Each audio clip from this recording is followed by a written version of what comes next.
Hello there, my name is Sixo, but more on that later, as I want to invite you to check out this rather handsome slice of beef. I mean, just check that out for a head sculpt for one thing. I absolutely love the look of this guy. And it's fair to say I might have overlooked Age of the Primes Alchemist Prime a little bit when he first arrived, so I thought it was about time to get back round to him and sort of see what he's all about, courtesy of the fine folks at TF Source, link in the description below. And genuinely, I think this might be one of the quirkiest and most interesting kind of original designs that we've seen in modern Transformers in some time. I mean, what's your take? Do you agree with me or not so much? I suppose, to be fair, you could be forgiven for thinking that's not quite the case by taking a quick look at the vehicle mode, because it's hardly the most remarkable design. I mean, don't get me wrong, it's really nice and everything, but these kind of dark green military Jeep type things are sort of 10 a penny in Transformers, and this one just doesn't really stand out from the crowd in any kind of way. It is all quite remarkably tidy and kibble free, and the proportions are good, and as an alt mode, I do like it. It's just, I don't know, I don't get a lot from it, perhaps. And I think that's mostly because,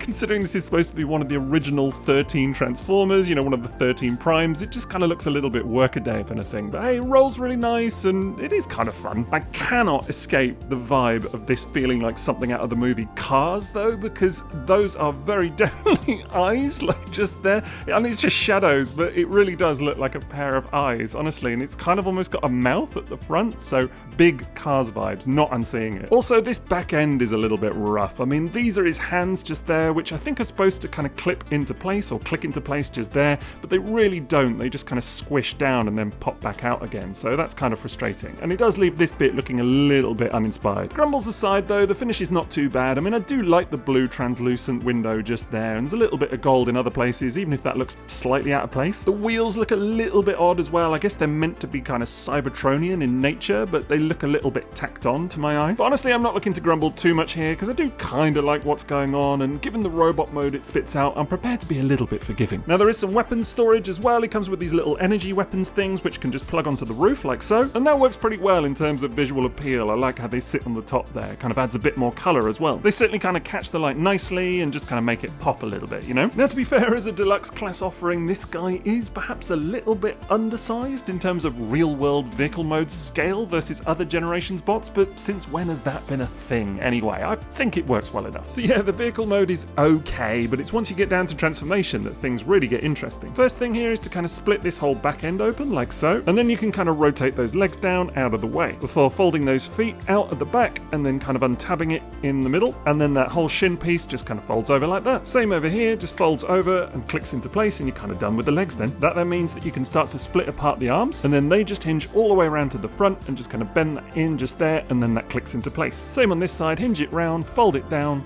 click it in. You've then got that windshield section which just folds up, and this hinge is very, very stiff, but it will just click into place quite nicely there. And then you can rotate the waist round like so, then just fold the arms down just there. Now technically you want to fold the hands out, but they may have folded out already by themselves. And lastly, you've just got the head, which of course is found by pulling the chest forward and then just kind of folding it out just there, and then clicking that back into place. And there we go, that's transformation done, and I think it's great fun overall. I've had a lot of enjoyment flicking him back and forth between modes. It's really repeatable, and I absolutely adore the robot mode that it spits out as well, where the car mode was kind of, as I say, a bit workaday. This is really interesting to me. For one thing, there's a lot more colour popping here, including some silver and gold highlights, which become much more obvious, and that all looks really, really good. And I also love how he wears his kibble with pride. Like, you've got wheels on the chest and things like that just there, and that's really good to see. Stops him feeling just like too generic humanoid, And again, there's more kind of silver and gold on the knees and the arms, and that all looks really nice. And as I already mentioned, it's really the head sculpt that is the crowning glory here. I mean, it takes huge inspiration from the character of McAdam from the comics, but kind of adds its own spin as well. It's got that little kind of